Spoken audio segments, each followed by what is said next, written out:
Bonjour à tous, c'est Jean-Luc Roux sur sa chaîne YouTube. Aujourd'hui, nous allons parler d'une déclaration de M. Lecornu, le ministre des Armées, qui confirme la création d'un commissariat au numérique de défense en 2025.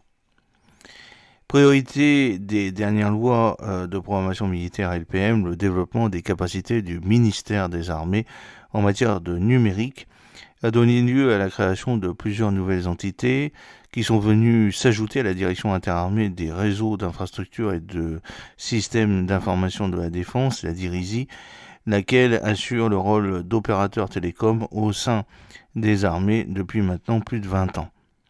Outre les organismes comme le commandement de la cyberdéfense, le ComCyber, à vocation opérationnelle, ou comme DGA maîtrise de l'information DGA-EMI, le ministère des Armées s'est ainsi doté d'une direction générale du numérique, la DGNOM, qui s'est substituée à la direction générale des systèmes d'information et de communication, la DGSIC, en 2018.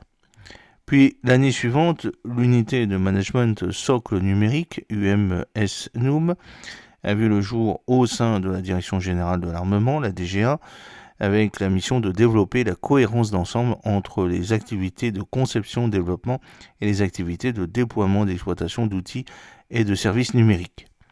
La création de cette structure a été suivie par celle de l'Agence du numérique de défense, l'ANT, en 2021. Rattachée à la DGA, elle est chargée de répondre aux enjeux de modernisation et de cohérence globale du numérique au sein du ministère des Armées. Enfin, l'an passé, l'Agence ministérielle de l'intelligence artificielle de défense, l'AMIAD, a été portée sur les fonds baptismaux par Sébastien Lecornu, le ministre des Armées. Selon les explications données à l'époque, elle devrait être l'équivalent de la direction des applications militaires, la DAM, du commissariat à l'énergie atomique et des énergies renouvelables, le CEA.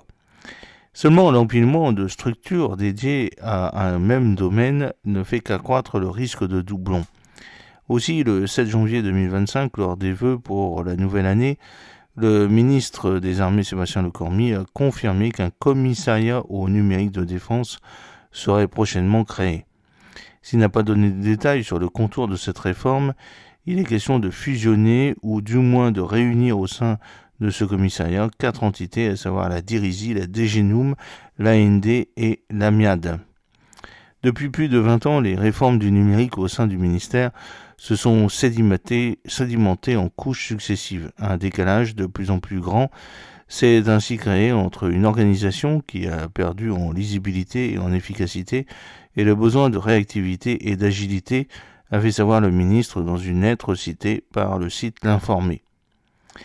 La priorité de ce commissariat au numérique de défense sera de répondre aux besoins opérationnels en soutenant les opérations en cours et en préparant les ruptures technologiques à venir dans la perspective des opérations de demain, a précisé M. Lecornu dans le même document.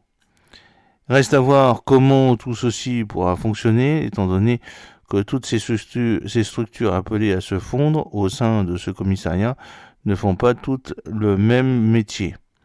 Quoi qu'il en soit, l'ambition en matière d'intelligence artificielle reste intacte, et c'est d'ailleurs sans doute pour mieux la servir que le commissariat au numérique de défense verra le jour.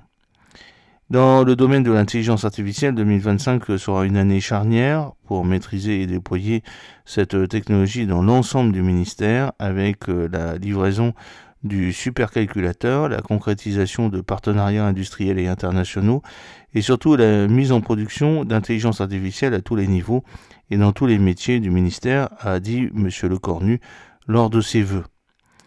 Le succès du déploiement d'un portail d'intelligence artificielle générative sur Intradef en fin d'année dernière est une première brique désormais accessible à tout le ministère. Ce n'est qu'un début et il sera étendu sur les réseaux classifiés dans les prochains mois au bénéfice du renseignement, des opérations et du cyber, a continué le ministre, pour qui l'objectif est de faire irriguer l'intelligence artificielle à tous les usages opérationnels afin de faire de la France un des premiers pays au monde leader en intelligence artificielle militaire. J'espère que cette petite vidéo vous a plu. N'oubliez pas de cliquer sur le pouce pour la promouvoir, de vous abonner si ce n'est pas encore fait et de partager cette vidéo sur vos réseaux sociaux. À très bientôt, fidèlement, Jean-Luc O.